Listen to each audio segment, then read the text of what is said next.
Hello and welcome to World History e-learning for March 20th. We're going to go through this sheet real quick, just make sure that we're all on the same page as far as how all of this stuff really fits together in terms of the beginnings and the start of the causes, really, of World War One. So the assassination we talked about yesterday, you had Franz Ferdinand killed by Gavrilo Princip. We call that the spark. We call that the spark because it's really not going to be a big enough thing, while tragic, not going to be big enough to really result in a world war. There's got to be more that's going to build it into what we're going to call a world war. And that's where what we call the main causes: militarism, alliances, imperialism, and nationalism. That acronym MAIN is what's really going to help this develop into a world war. So, how does it all fit together? Well, militarism is going to be, you've got a country, they feel the need to have a large military. If you're going to have a large military, it's only natural that at some point you're going to want to show it off. You're going to want to show up just how big and powerful it really is.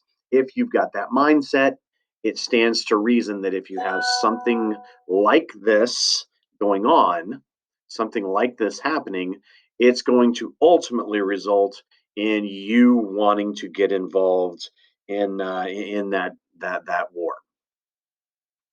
Alliances is just going to be this concept of what I call your "I've got your back" mentality. Basically, if one country gets into a fight, you've got friends. Just like if you were in a situation where you needed help, you'd have friends that would come in and help you. Same kind of concept here. So in this particular case, you had alliances that were going on all over Europe, all over the world, really, and there really wasn't any publicity to them. They were all kind of secret alliances, so you didn't really know who was aligned with who.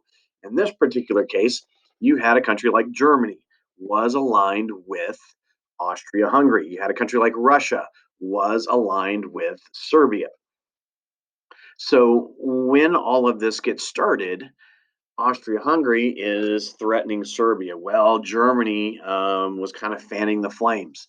As they did that, that meant that Russia had to get involved. Once that happens, now anybody that's in an alliance with Germany, well, they have to get involved. Anybody who's in alliance with that country, well, they have to get involved. So it just kind of grows and grows and grows, kind of like a snowball effect. In terms of imperialism, okay, imperialism going out and bringing in new countries. We've talked about the new age of imperialism, so we know all about what imperialism has to offer. The reality is there's going to be some places that just don't want to be taken over by another country, so they're going to want to potentially fight back. In addition to that, you're going to have large nations that are going out all over the world to colonize. Well, sometimes some countries are going to want to colonize the same places. That would be another reason to fight. So if I've got other colonies out in other places, that might be more of a reason for me to want to defend them. And a situation like this means that I've got to protect my investment in other places around the world. And then finally, nationalism. Nationalism is where, hey, my country's better than yours is, our government's better than yours is, and everybody should want to be like us. We're the best in the world. Everybody should want to be like us. If that's your attitude, it just stands to reason that at some point you're going to want to go to other people and kind of force them to want to be like you. There were several countries throughout Europe at this time that had that kind of a mindset. So when you throw all of this together, okay, militarism by itself, probably not enough. Alliances by itself, probably not enough. Imperialism, you get the idea.